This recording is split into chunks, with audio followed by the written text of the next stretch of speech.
The case has still a long way to go. The matter can come up at the High Court. The High Court could grant that immunity, which the Americans have been saying that Raymond Davis has had all along. The court is being held in Court Lakhpat jail. The Americans are taking very keen interest in this. In fact, their consulate general in the city of Lahore was also in court today. She's been following this very closely. So for the Americans, this would be a disappointing day. But for the Pakistanis, who've also said all along that the matter is now before the courts, and only the courts have the jurisdiction to decide the fate of Raymond Davis. Kamal, just take us back a few steps here and tell us how Davis ended up in this situation. Well, Davis was said to have been, on the day of the incident, Davis is said to have been riding in a private car. It was not registered in the name of the embassy, at which point he says somebody tried to rob him. The Pakistanis, of course, saying that the circumstances were very different, that the people never pulled out the gun. That, of course, is the police reports. But there were a lot of witnesses. This happened in a very busy area of Lahore, and therefore the public outcry became a real problem for the government, because on the one hand it was the relationship with the United States, on the other hand it was the backlash from the public. So the Raymond Davis case has, of course, received a lot of attention, a media hype, but it's very difficult for the government to maneuver when it comes to this complicated issue. Thursday is the last day for WikiLeaks founder Julian Assange to lodge an appeal against a decision by the UK High Court. He's to be extradited to Sweden to face questioning on sexual assault allegations. Assange denies the accusation.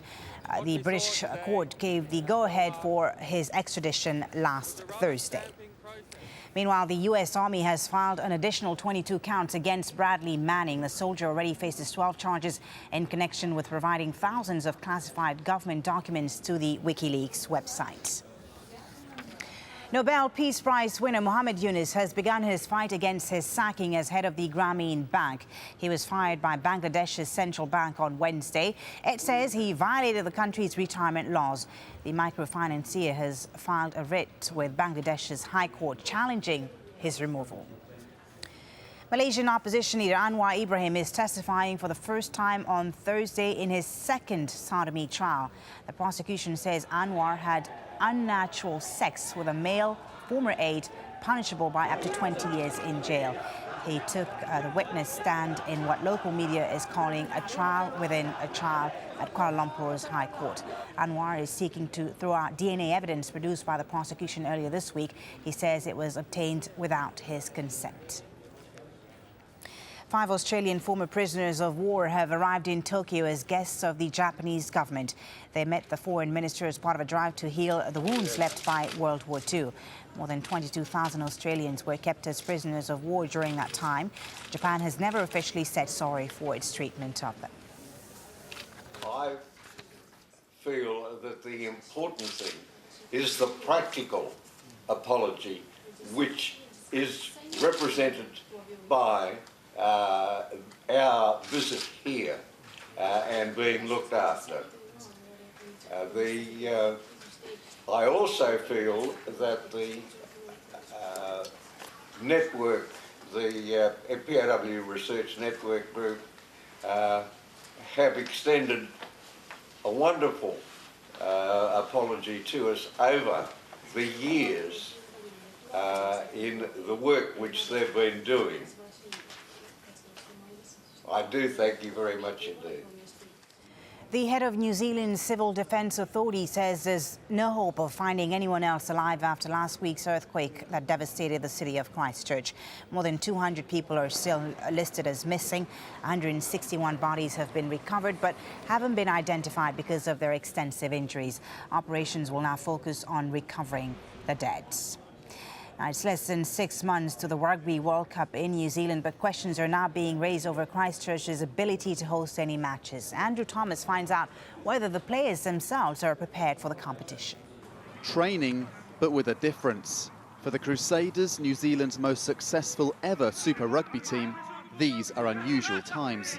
This a borrowed pitch, 30 kilometres from their normal home. that is in Christchurch. The team was showering after training here as the ground shook. They scattered, rushing home to check on family and friends. A member of the team's board died when this office block collapsed. Players and coaches were unharmed, but not their facilities.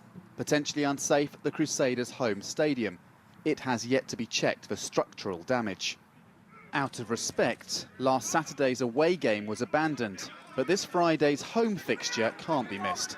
Their opponents, Australia's Waratahs, the team currently topping the league. That match will go ahead, but in Nelson, 400 kilometres from Christchurch. It'll be an emotionally charged night.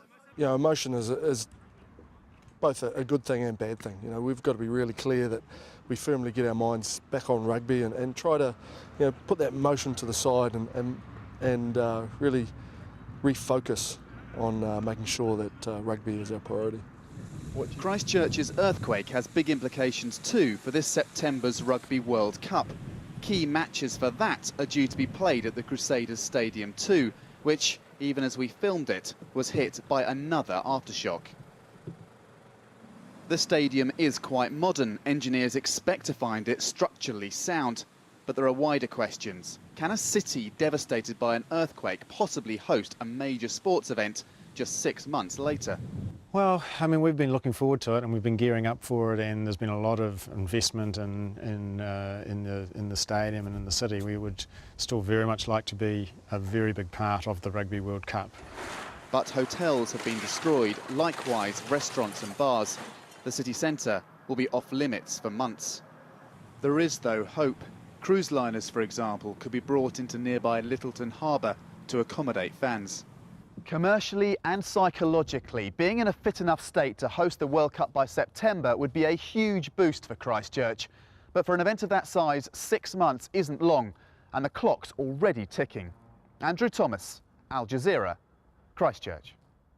Well, the headlines are coming up, but first, the latest lines from outer space. Astronauts from the US Space Shuttle Discovery have completed their last spacewalk, in fact, outside the International Space Station. Discovery's NASA's oldest shuttle is on its 39th and final mission before being retired. Alvin Drew and Stephen Bowen carried out a 6-hour spacewalk to prepare the space station for life after the shuttle program ends. NASA is winding down its 30-year shuttle program due to high operating costs.